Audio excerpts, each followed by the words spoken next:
A skin cancer diagnosis feels heavy, but surgery is often the main treatment, and cure rates are high.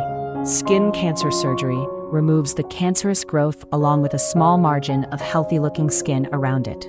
The three most common types are basal cell carcinoma, squamous cell carcinoma, and melanoma, the more serious form. Doctors choose the surgical approach based on the cancer's type, size, depth, location, and how it looks under the microscope.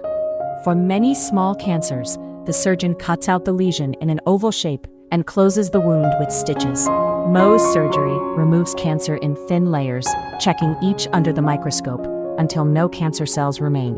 For melanoma, wide local excision removes a larger area of skin, with margins based on the tumor's thickness.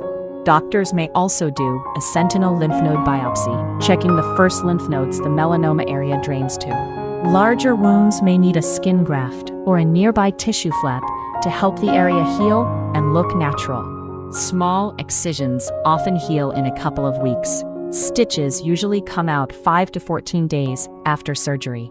Risks include infection, bleeding, altered sensation, and scarring. Lymph node surgery can also cause swelling called lymphedema.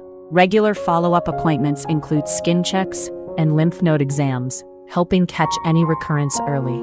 Sun protection, hats, and regular self-checks help lower the chance of new skin cancers appearing later. Did you know? You can get this treatment abroad at the same quality you'd get in the US or Europe for a fraction of the cost. Ginger Healthcare is one of the world's most trusted medical travel companies. It helps patients to find safe and affordable care in India, Thailand, Turkey, Singapore, Dubai, Malaysia, and more.